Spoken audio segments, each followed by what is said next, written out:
And now, please welcome your charming and beautiful host for this evening, respected journalist, presenter and travel writer, Australia's own Ms. Tracey Spicer. Thank you so much. What a lovely welcome. Ladies and gentlemen, welcome to this unique celebration of excellence in business. Our thanks to the Gadigal people, the traditional owners and custodians of the land, for embracing this event. Now, I know you're in for a terrific night because this is the fourth time I've had the honour of hosting these awards. In fact, I was saying to someone before, it's my favourite night of the year, but I better say aside from my wedding anniversary, just in case my husband's watching the telecast. And I'm sure this evening will be as uplifting and entertaining as always. The finalists in the 2011 awards, and I've had the honour and the privilege of reading and seeing some of their stories, are truly amazing. They've been drawn from hundreds of nominations that once again came from every state and territory in Australia and included immigrants from all over the world. Many of the nominees came here as refugees, displaced people looking for new hope and new opportunities. And they've certainly seized those opportunities with both hands.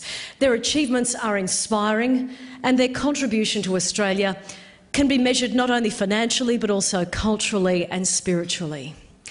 Last year, you may be aware, a new award was introduced to celebrate the achievements of Indigenous Australians. Above all else, these awards are a celebration of cultural and ethnic diversity, and the inclusion of an Indigenous award was a vital step in completing this whole picture. The success of that initiative has been reflected in the number of entries in the category this year.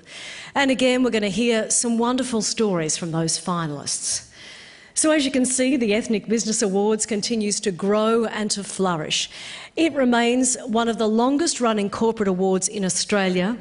And now, after 23 years, the various incarnations of these beautiful trophies you can see behind me, prized recognition of commercial endeavour, grace dozens of boardrooms and offices throughout the country. Tonight, we'll hand out 3 more of these awards, and as we do, we'll be joined by some terrific guests and speakers, with the whole event broadcast to a huge international television audience through our broadcast partners, who we thank very much, including SBS, the Australia Network, the Aurora Community Channel, the National Indigenous Television Network, Vision Asia and TVB Jade World. We're delighted this year to welcome BRW Magazine to our panel of media partners, which also includes El Telegraph, Indian Link, the Sydney Korean Herald, the 1688 Chinese newspaper group, Singtao, Chudyung, Neos Cosmos and Black Pages. This whole event is only made possible through the generosity of such sponsors.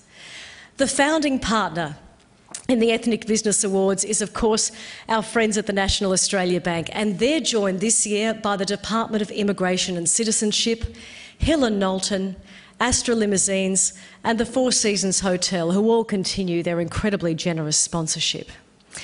As for the hundreds of nominations that come in, well, someone has to go through them to reach the people we'll meet this evening. We're down to 12 finalists tonight, 4 in the small business category, 4 in the medium to large business category, and 4 in the Indigenous business category. And the task of reaching that final list fell to our illustrious panel of judges. These people give their valuable time and energy without question and do a brilliant job of both choosing the finalists and, of course, selecting the eventual winners. So I'd like to say a big thank you to them as I introduce each of them to you. Our judges, ladies and gentlemen, beginning with Mr. Joseph Elu. Bringing his knowledge and expertise to all the judging categories, but in particular to the Indigenous area, Joseph is the current Mayor of the NPA Regional Council, a relentless advocate for Indigenous enterprise, past Chairman of Indigenous Business Australia and Reconciliation Australia, and co-chair of the Indigenous Community Volunteers Foundation. He joined the EBA family, and it is a family, I can tell you, having been involved for a while now, just last year, but I'm sure he already has a sense of the enormity of the judge's task. Joseph, thank you for all your good work.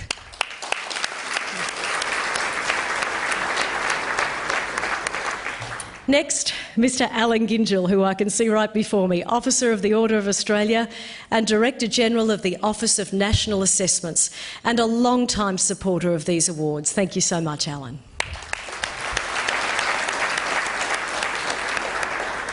And of course, the gorgeous Carla Zampatti, recognised with a number of Australian and international awards for achievement and excellence in fashion. Carla's one of Australia's best regarded fashion pioneers, as you would all know, and she's been a part of the EBA judging panel right from the beginning, back in 1988. Carla, thank you.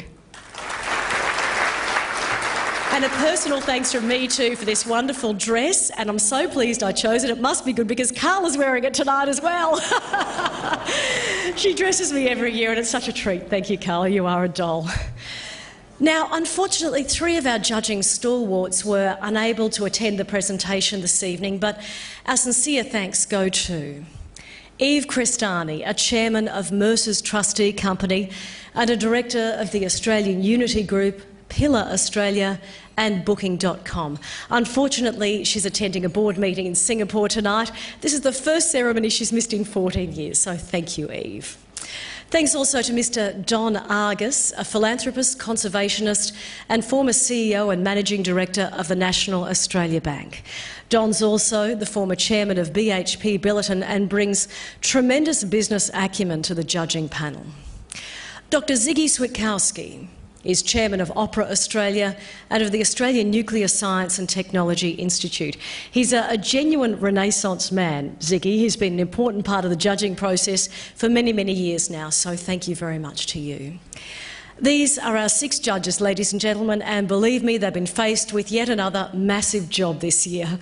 The calibre of the nominations continues to be extraordinary. And you'll see just from the finalists, they cover a huge variety of enterprises in a wide range of fields. I cannot imagine how difficult it must be to find down this list and then to choose the eventual winners. I'm sure they have the thanks and appreciation of both those present this evening and our international audience as well. Thank you so much.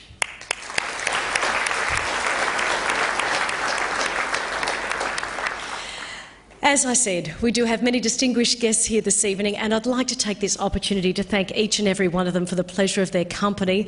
Their attendance is not only an endorsement of these awards, but also an expression of their individual commitment to multiculturalism and diversity, and I think everyone in this room knows how important that is.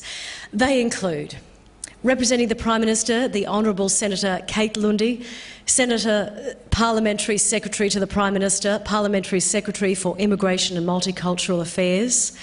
Representing the Leader of the Opposition, the Honourable Christopher Pyne MP, Shadow Minister for Education, Apprenticeships and Training.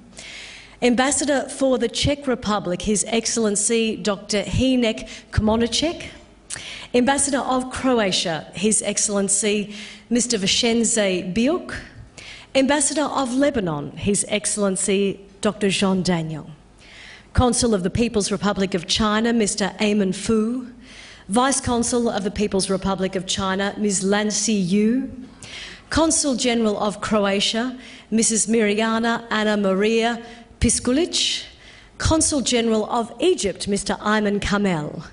Consul General of the Republic of Turkey, Ms Gulsheran Çelik. Consul of Japan, Mr Yasuhiko Shimizu.